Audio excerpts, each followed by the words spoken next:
Bienvenue sur Rebond, le rendez-vous de la prise de parole en public. Prendre la parole, c'est faire passer tes idées, influencer ton auditoire, le faire passer à l'action. C'est aussi le dépassement de soi pour affirmer ton leadership. Mes invités sont entrepreneurs, managers, leaders inspirants. Ils vont te donner leurs liens, leur histoire, leur impact avec la prise de parole. Pour avoir leurs meilleurs conseils, abonne-toi. Tu veux avoir confiance en ta parole pour engager ton public ? Je te propose un accompagnement individualisé et adapté à tes enjeux et objectifs. Avec moi, tu découvriras les secrets de l'art oratoire. Tu pourras les appliquer instantanément au service de ta performance. Ton auditoire deviendra tes alliés et acteurs de tes interventions. Bonjour à tous et à toutes. Voici le teasing du deuxième épisode de l'échange que j'ai eu avec Philippe Lamberts, député européen belge depuis plus de 10 ans et coprésident du groupe Écologie au Parlement européen. Bonne écoute.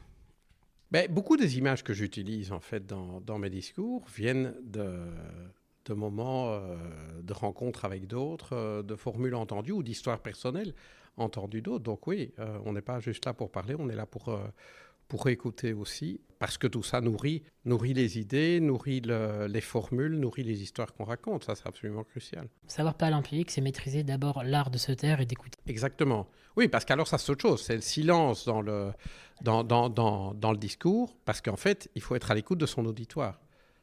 Il faut regarder les gens, il faut savoir marquer des pauses. Parce que si c'est un flot ininterrompu de parole, on perd son auditoire aussi. Donc, il y a intérêt à pouvoir, pour mettre l'accent sur une chose importante qu'on va dire, vraiment marquer des pauses à certains moments. Alors, ça, c'est parfois une demi-seconde, hein, mais ça s'entend.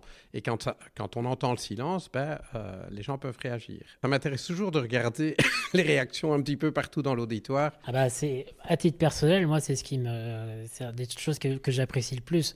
Parce que quand on prend la parole dans différents sujets ou à différents moments, quand nous, on sait qu'on va faire un silence, on sait qu'on va avoir le temps de regarder, de voir les réactions. Sauf que les gens qui nous écoutent, eux, ne le savent pas. Ils ne le savent pas, non. Et donc ça permet aussi de jouer vraiment aussi l'improvisation, de pouvoir adapter en fonction aussi des réactions, parce que en regardant les gens, on capte beaucoup de choses, quoi. Ouais, ça m'est arrivé aussi quand je vois une réaction non verbale de tel ou tel président de groupe, de le prendre à partie, de dire non, vous n'êtes peut-être pas d'accord, mais c'est ça la réalité, ou je ne sais pas, ça m'est arrivé. Je ne fais pas ça souvent, mais en tout cas, je me laisse l'occasion de le faire. Un grand merci pour ton écoute.